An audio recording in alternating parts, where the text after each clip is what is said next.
Erterde oygonobuz da. Anan jön jata berбей эле анан турабыз китede 5:30-6'larda turup балдар мектепке даярдайт.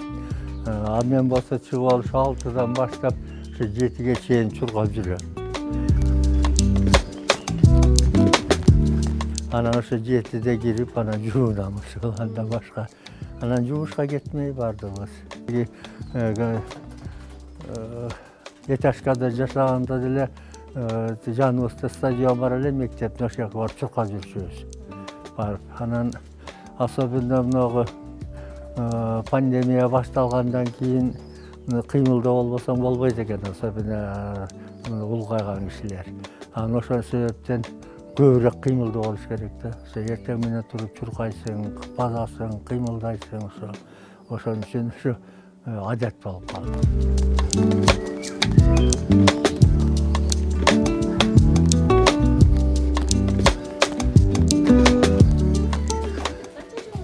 Ушул жерден барып келишим 20 жасайм да. 20 жолу. Анан көнүгүүлөрдү. Анан көнүгүүлөр. Кандай көнүгүү чыган? Aslında dыханияны эметиш үчүн жанагы негизги эле эме дене тарбияны ушуларды эметем, мындайларын жасайм. Ушул ар кимден 36 жолдон жасайм. Анан эсептеп жүрөм да 36'dan жасайм. Анан ноглар дыханияны эметиш керек да. Анткени жана азыркы оору өпкөнү жармаштырып таштап атпайбы кургат.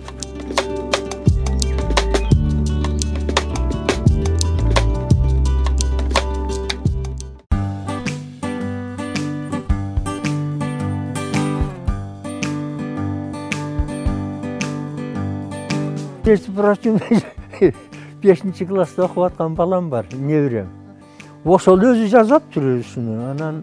Анан мен жардамдашып, жагына тартып, байлап жардамдашып бердим, анан жыгып түшүп кетпесин деп. Бирок ал өзү жазат. Анан эми тиги эркек балдарыбыз, бул 5-ci класс, анан кийинкиси бул, анан дагы бир неберем бар, 6-cı класстагы кызымын.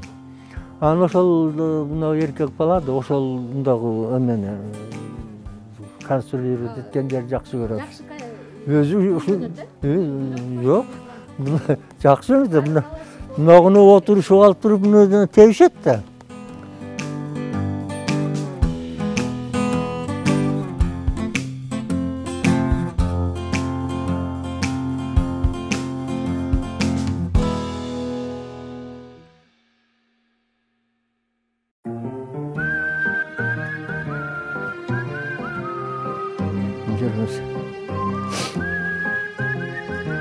Болгон эле ошол эми билбейм.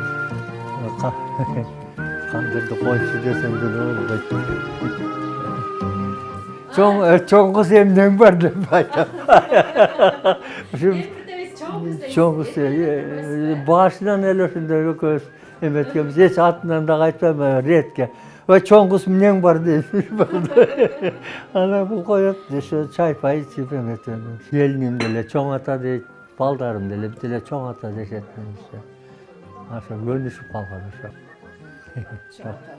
Рахмат.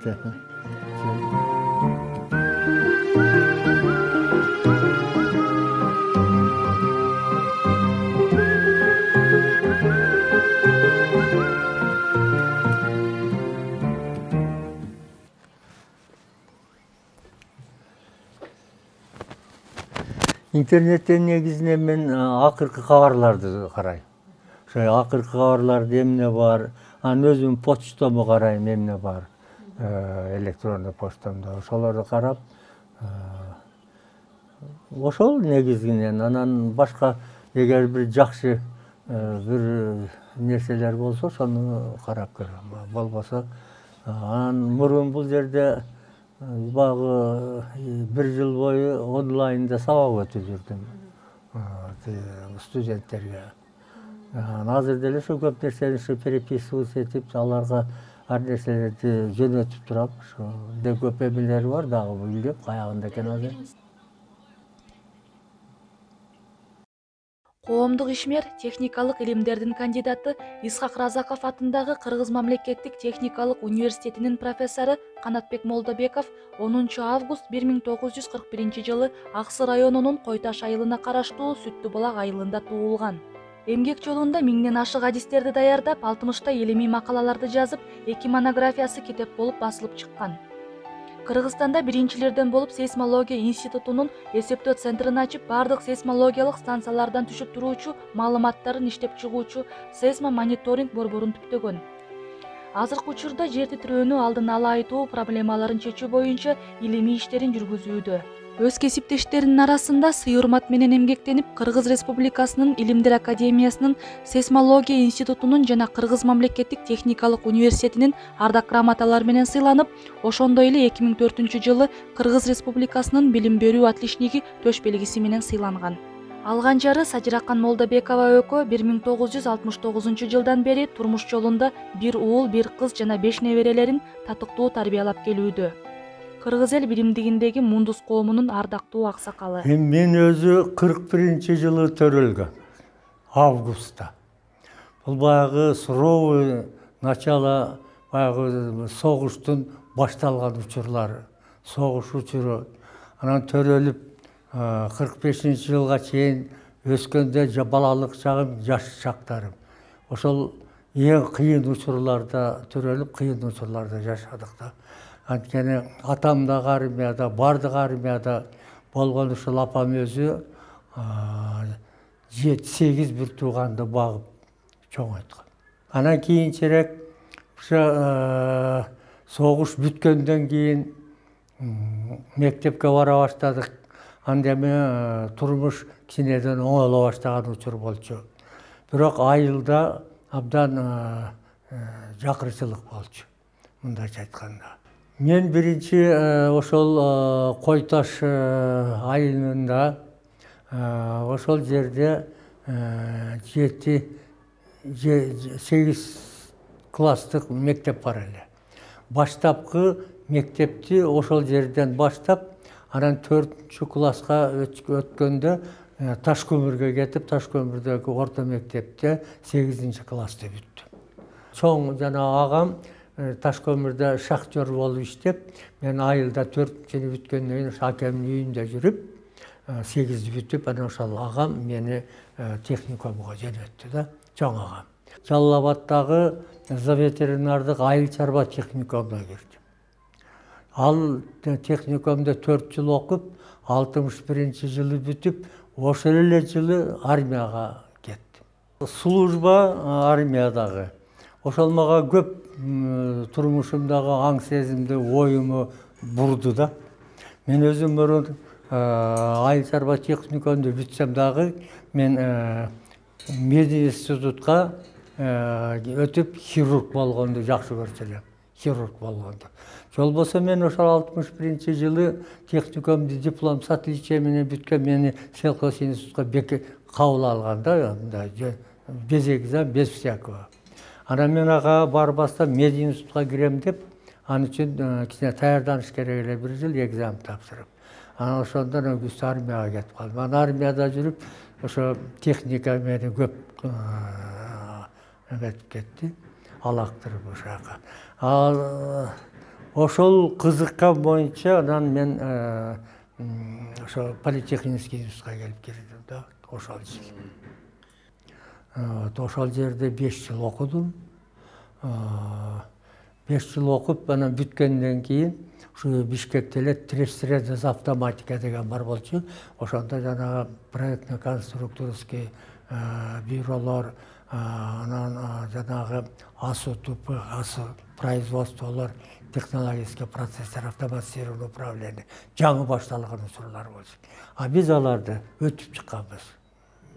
Анан ошол боюнча жанагы ошол ПКБ АСУга барып, ошол жерде инженер болуп иштеп жүрдүм. Биз ар түрдүү багыттарды иштешти. Монтажный, пусконаладочный и так далее. Биз негизинен телемеханизация, энергосистем киргизүү. Ошону телемеханизаштыруу тармагында иштеп, түштүк Кыргыз электраны жана Шамалды сайдын базасында бүт крупный подстанциялардын бардыгын ошол жерге кошуп, ошол жерден управление жүргүзгөнбүз. Телемеханизация кылып. Ал эми бул Север электраны болсо, бул жерде Быстровский энергия комбинат деген болгон. Азыр деле бар. Ошо Быстровский энергия комбинаттын базасында бүт эң мощный, кубаттуу станцияларды ошол жерге байланыштырып, туташтырып, ошол жерден телемеханический управление жүргүзгөн, централизованный. Ушулар менен заниматься этип, чындыгында ошо автоматизация өзүмдүн адистиги боюнча эң жакшы тажрыйбаларды алдым.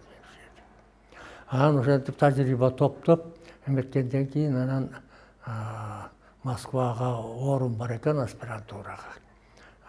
Ошол Москвада академия илимдер, ал учурда СССРдин илимдер академиясы деп койчу да. Шмидт атындагы институт бар эле, институт физика земли деп койчу. Анан ошого барып өтүп, анан ошол жерден аспирантураны бүттүм, и ошол жерден защищать эттим. Мен 69-жылы политехти бүтүп, ошол жылы үйлөндүм. Биринчи уулубуз 70-жылы төрөлгөн декабрда, 8-декабрда, кызыбыз 74-жылы төрөлдү. Эми чындыгын айтканда, ал учурда жаңы адистерге квартира алыш абдан проблема болчу. Жок эле да. Бул жерде эч кимибиз жок. Анан биз частный бирөөлөрдүн квартираларында жашап жүрдүк. Анан ошондой учурда экөөбүз тең иштеп, ошо жана ПК басууда бирге иштеп калдык. Ал математик, программист болчу, ошто бүтүп келип. Мен ал жерде иштеп аткам. Анан ошо бир жерге иштеп жумушка кирип, анан ошол жерде иштеп жүрүп, мага аспирантурага предлагать этип калды. Мен айттым, или сен оку, или мен окуйм, кандай кылалы деп. Анан экөөбүз сүйлөштүк да. Анан айтты, эми сен бара бер, мен турайын деп. Анан мен ошо Москвага кеттим, барып окуп. Жайында келчүмүн, кайта кетчүмүн, ошо менен окуп жүрдүк. Абдан кыйналдык. Квартирабыз жок. Биз 7 жыл дегенде квартира алдык үйлөнгөндөн кийин. Ошо мен бүтүп келип, иштеп жүрүп, анан кийин квартира алып, анан кийин ичине эметтик. Болбосо ошо жаштарга квартира беришебиз, особенно биздин улут. Канат Молдобекович менен биз бир айылдан болобуз. Экөөбүз эже сиңди болгон бир эки эже сиңдиге үйлөнүп, бир тууган бажа болуп калдык. Анан эми бул кишинин мен ата теги жөнүндө айтайын деген пикир бар. Себеби бул кишинин атасы Наманган уездине караштуу Кыркуул Волостнойдун болушу болгон адам. Анан ошо Кыркуул Волостнойдун болушу болгон Осмонбектин баласы Арстаналы 1916-жылы биякта үркүн болуп атканда, ал 500 аксылыкты Намангандан барып поездге жүктөп Белоруссияга барып дүйнөлүк биринчи согушка катышкан. Окоп казып бүт согушка керектүү. 17-жылы Брянскиде Октябрь революциясын Брянскиде революционерлер менен тоскон. Ошол Арстаналы Осмонбеков деген адам Намангандан орус тузем мектебин бүтүп, орус тилин абдан мыкты билген. Келгенден кийин отряд самооборонаны түзүп, бул кишинин чоң атасы болгон Жаңкул Жездени командир взвод кылган. Ошол 1920-жылдан баштап 24-жылга чейин 4 жыл бою булар басмачыларга каршы күрөшкөн отряддан башталып Кыргызский кавалерийский дивизионго чейин көтөрүлгөн. Аты да Кыргыз кавалерийский дивизиону Наманганды, Фергананы, Коконду коргогон. 24-жылы жалпысынан Совет бийлиги орношуп, анан басмачылар күчү базаңдагандан кийин анан буларга уруксат берген. Бул ошол кишинин неберези. Эми ал киши ал убакта баягы болуштарды, байманаптарды кулакка тартканда, бул кишини тартпаган себеби Совет бийлигин орнотууга абдан эбегисиз зор эмгек кылган. Андан тышкары бул кишинин 3 баласы Молдобек, Байысбек, Үрүсбек деген 3 баласы Улуу Ата мекендик согушка катышкан. Үрүсбек деген баласы кайтпай калган, Молдобек аксакал менен бери Байысбек эсе экөө тең келип колхоздорду өндүрүүдө, өстүрүүдө кызматкер болушкан. Башкарма, агроном, органдарда иштеген. Ошол үй бүлөнүн башынан келе аткан традициясынын ошолордун негизинде тарбияланган. Бул мээнеткеч, өзү менен өзү, мындайча айтканда, өз мээнети менен өзүп, билимин өөрчүтүп, мына ушул бүгүнкү бийиктикке жетип отурат да. Атам өзү чоң атам рахматы болгор аны медреседе илгери окутуп 5 жылдык курсун бүтүп чоң молду болгон. Ал эмелер жаш окуучу да шатыр. Анан арабча бүт окучу. Анан ошондо атам бизге жаш кезибизде жана жанышпайыш, эр төштүк ушуга окшогон абадан көп окуп берет эле. Биз окуганда биз өзү көп балалуу семьябыз, бирин-бири балдар воспитать этет эмеспи. Биз жакшы болчук, бирибизди көрүп бирибиз окуй берчүбүз. Апам рахматы болгор 12 баланын апасы болгон, төрөгөн. Анан негизинен согуш учурунда атам армияда жүрүп, жана айттым го, негизги күч ошо апама түшкөндө, ошо балдарды, кичинекей балдарды багып чыгыш абдан кыйын. Там уже айыл жерлерде кээде ачарчылык да болуп кеткен. Ушундай кыйын учурларда апам ошо бизди багып чоңойткон. Канат Молдобеков агабыз жөнүндө сүйлөш, бул биз үчүн сыймык. Анткени бул киши илгерки кыргыздын менталитети бар, жан дилинде тазалыгы бар, эмгекчил, элин сүйгөн, анан баарынан өзгөчөлөнгөн жагы бул киши чындыкты туу туткан адам. Кай жерде чындык болсо, ошол кашкайган чындыкты бурмалап аткан жерди байкаса, жанагы Манас атанын кылычындай, зулпкорундай шак өзүнүн ою менен кесип таштайт дагы. Ошол маселени жалган болуп атканын же чындык болуп атканын ажыратып, эки ажырымдуулбай чечип койгон. Биз билгенден дагы бир Канат агайдын бир артыкчылыгы, башында айбалта турса дагы буйдалбай ар качандан бир качан калыс адилет сөзүн айткан, турмушта активдүү позицияны ээлеген адамдардын бири. Аксы коомун, андан кийин Мундус коомун түптөөгө катышкан. Ушул күндөрү Мундус коомунун аксакалдар кеңешинин төрага орун басары. Канат аке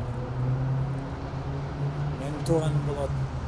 Көз эки бир туугандын балдарыбыз. Раматлык Абам Молдобек абам дагы мен көрүп калдым жаш кезимде. Кичине агишиден дагы акыл азатын угуп калдым аксакал катары. Канат акени мен билгенден тартып жаш кезимде бул киши Москвадан бери окуп жүрүп, ошо илимдин артынан түшкөн киши катары айылга келгенде туугандар бүт чогулуп, баарыбыз бул кишини тосуп алып,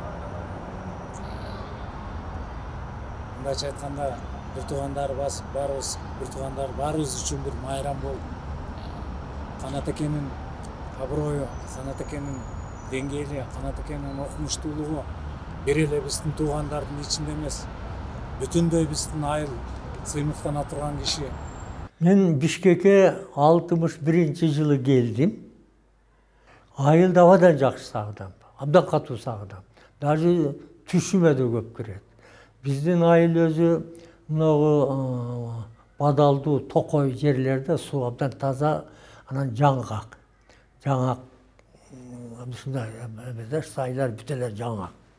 Анан ошо тоолорунда, жайлоодо мал айдап, мал кайтарып, жайлоого чыгып жүргөн жерлер ошо түшүмө кире берет да. Анан өзү абдан эңсим жерди. Ошон үчүн ар жылы отпускага барып, ошол жылаң аяк басып жүргөн жерлериме бир кыдырып түшөм. Анан кийин өзүмө келем.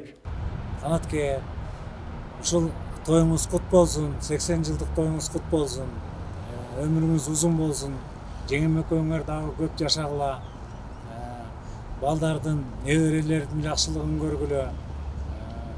Ошондой эле ушу дагы бир жолу ушу сизди 80 жылдыгыңыз менен туугандардын атынан куттуктап кетем.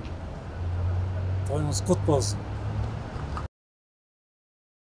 Эми ар бир адамда анын жетишкендиги бар, көп кээ бир өзүнүн максаттарына жетпеген да бар.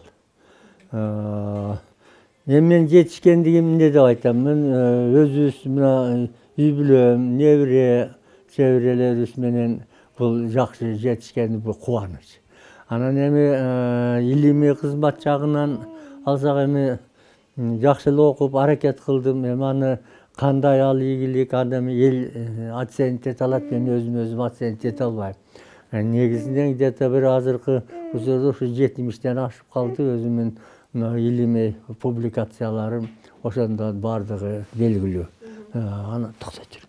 Андан башка бир арманым, кимге дагы айттым эле, ушу мен хирург болуп кете берсем, көп ийгиликке жетет элем деп ойлойм да мен.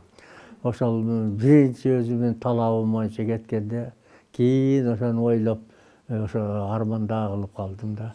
Анткени ал жерде все-таки 4 жыл техникумда окудум эле, анча базалар бар эле. Анын өзүм дагы жашыман ошону жакшы көрчү элем да. Ошол жактан. Анан эми турмуш деген турмуш экен, ар түрдүү нерселер болот экен, башка жакка өтүп кеттик. Бул жерде эле жакшы. Мындай жакшы эле ийгиликтер болду. Эми ийгилик деген ошол публикациялар болуп атат, иштеп атам. Эми студенттерди окутуп, где-то 1000ден ашык студенттерди чыгаруу процессинде мен да катыштым.